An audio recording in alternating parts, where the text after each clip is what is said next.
Alright, hello there, thrill seekers. That, of course, was a little bit of the song Sound of Silence by the Dickies, who released the song on their album Incredible Shrinking Dickies in like 1979 or 78, I think.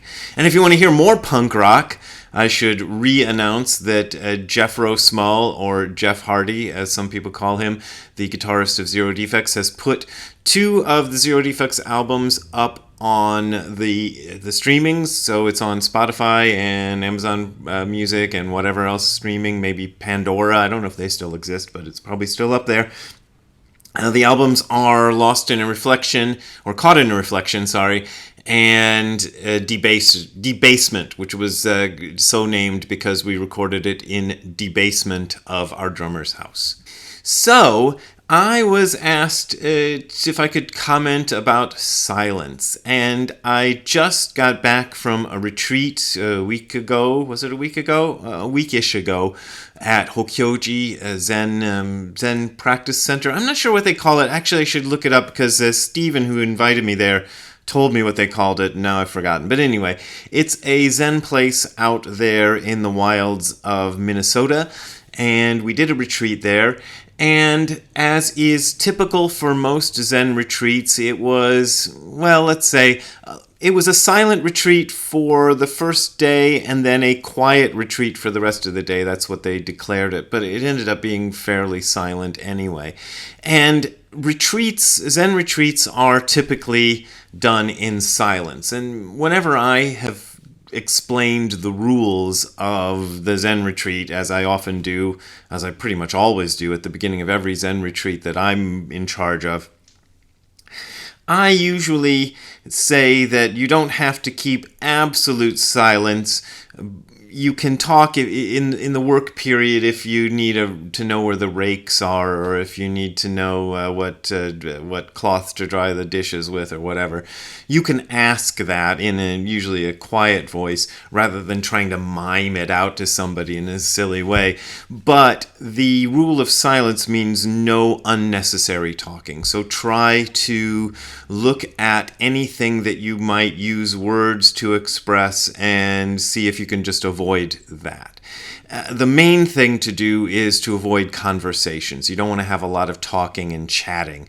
The guy, Dokai Georgeson, who led the retreat that I sort of co-led the other week in Hokkyoji, he had this reading that he wanted us to do in the evenings, and one of the lines in it was, "This Sangha is free from prattle. This Sangha is free from idle chatter." So Sangha is a group of Buddhists, some of you might not know that, and being free from prattle, just meaningless chat and chatter, is one of the most important aspects of the practice. The person who asked me this question also asked me about the rule of no eye contact. That is something that is new to me, newish. I came across it maybe 10 or 15, no, maybe not quite 15, but anyway, 10-ish years ago. I attended a retreat at, where was it? Berkeley Zen Center. And they had that rule. And I was like, oh, no eye contact? Interesting. I don't know if this is a thing that's been introduced into Zen in America, or if it's something that I just missed out on. There was never, Nishijima Roshi in his retreats never told us not to have eye contact. He did tell us to be silent, to be quiet during the retreat. And the silence is a really important part of the retreat. And if it's missing, it really screws things up, I find. I did a retreat I was supposed to lead years ago. This is even before the Berkeley thing, maybe 15 years ago, in Nashville, Tennessee. And it was an interesting little group that they had back then in Nashville. They were kind of new at this stuff.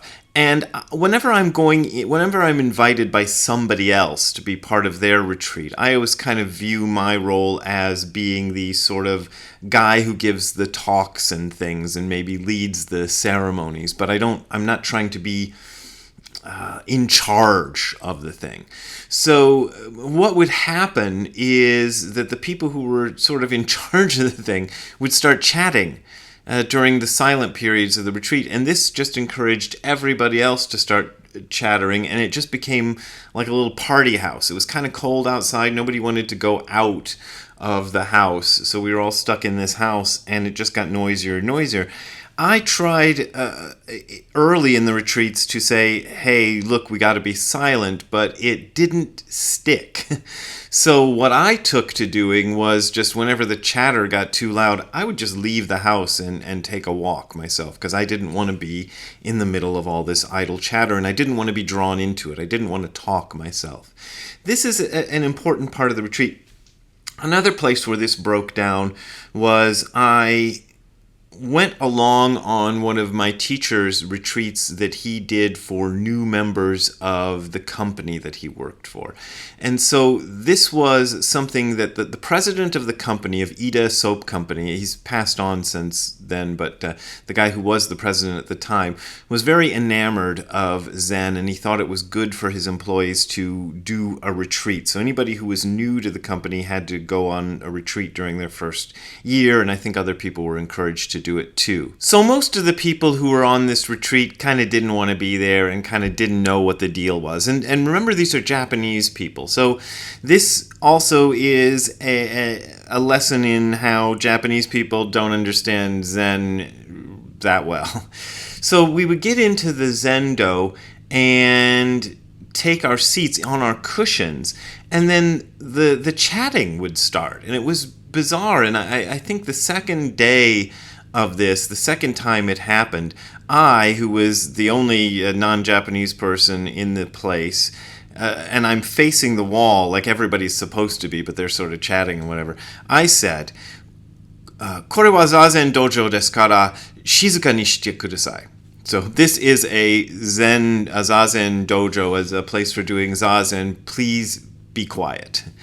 And everybody shut up, and they were duly embarrassed. And I don't know, I feel bad in retrospect, because I think maybe some of the people who were chatting were kind of officials in the company, not just newcomers. So I might have told some of Nishijima Roshi's bosses to shut up.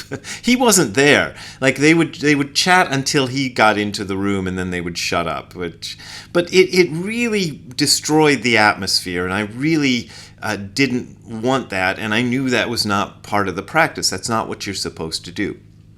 So the silence is a way of getting out of the habit we have of just filling everything with some kind of communication, with some kind of chat. I told you, I think, in a previous video about how you're not looking at the internet, you're not looking at the TV, you're trying to kind of stay away from those things. You're also trying to stay away from chatting with people, just kind of randomly chatting. It's really interesting to me, because I have a friend, Jeff, actually, who I mentioned earlier in the video, the guy who put the Zero Defects. He's Zero Defects' guitar player, and he put those albums up on the internets. He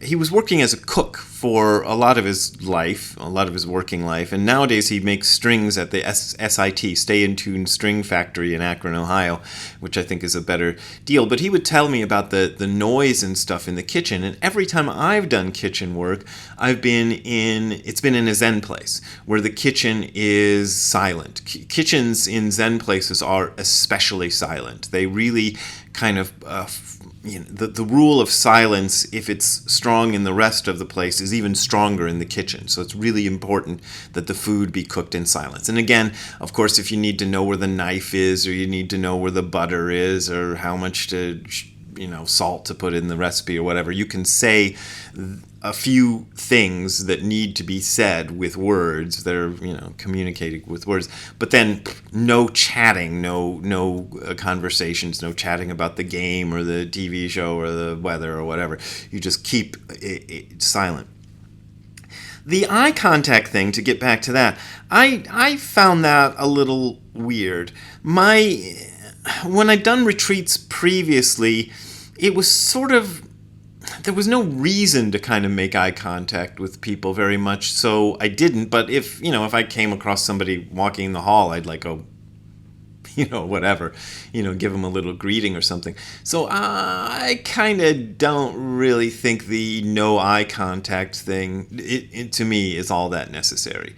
But just to kind of, because the no eye contact thing, to me, makes you seem isolated. That's how I felt at the Berkeley retreat. I felt that the rule of no eye contact made me feel like I wasn't with anybody when I was doing the retreat. And I think one of the strongest things about a silent retreat is that you are with other people and you're doing something, cooperating together to do it. And, the retreat isn't just meditation. There's a whole other, there's a lot of other things that go on in a retreat. And you're cooperating with other people and you're, harmonizing with this community of people who want to meditate, but you're not talking. And I find that great. Even though talking has become my way of making a living in the last 20 or so odd years, I am not a big talker. People who know me know this.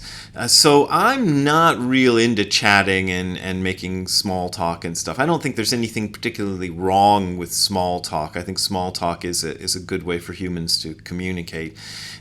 But it doesn't, I don't want to do it most of the time.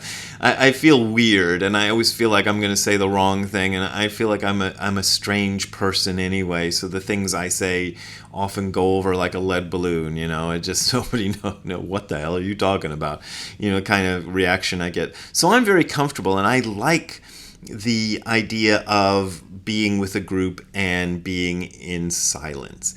There's another aspect of this I thought of when I was thinking through this video, which is this slogan that's become very popular these days among the young people, which is silence is violence. And I get what that means. I get that they mean that there are certain issues that we have to talk about and we have to kind of be aware of and make statements about. And okay, arguably sometimes it goes too far, but I think silence is not always violence. Silence is often the best thing you can contribute to something. Often they're trimming the trees outside. So if you hear this beeping, hear it? That's the tree trimming, guys. But if I stopped the video every time I heard that beeping, I'd never get the video done. Anyway, so excuse the beeping. But silence is sometimes the best thing you can contribute to a situation. This is my feeling. Often there is a lot of noise around some topic, whatever the topic is. Whenever you're watching this video, if you're watching it the day I put it up, if you're watching it sometime far in the future, there's going to be some issue that everybody's making noise about. That's just how it goes. And sometimes the best thing to contribute to that is not to contribute to it. That's what I find. Because I often feel like I kind of look at issues like that, and if I see that there's somebody who's expressing more or less the opinion that I want to express about it, I kind of go, okay, somebody's taking care of that, and I can just be quiet about it. That's my attitude towards that. So I don't like to contribute to noisy conversations. So if you go to a Zen retreat, just be aware that there are people at that Zen retreat, even if you're not one of them, who came to that Zen retreat specifically because they wanted to spend some time in silence, but in community. You can spend time in silence by yourself very easily if you want to do that, but spending silent time with a community is difficult, because most of the time when you're with a group of people, everybody starts chatting. So one of the great things about a Zen retreat is the opportunity to spend time with people, with community, you feel like you have fellowship, and things are you're having some kind of silent communication, if we can call that, with other people, but you're not alone. So I respect that and understand that if you go to a retreat. That's what I ask you to do. So there's a few thoughts about silence. I hope that was useful. I don't know if it was useful. So if you want to silently contribute to me, that's a good segue. You can go to the URL that you're seeing on the screen below, which is hardcorezen.info/donate. That is hardcorezen.info/donate. That's where you will find my PayPal and Patreon accounts. Those are my main ways of making a living, usually my only ways of making a living. So I appreciate your support, but as always, you don't got to support me if you don't want to support me. We will see you next time. Have a good time all the time. Bye. Hey Ziggy, what do you think of all the noise that those tree chopper people are making outside?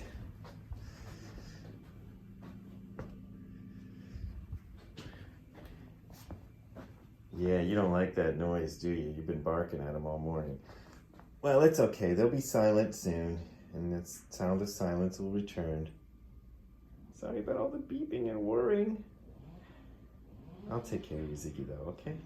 You beep, boy.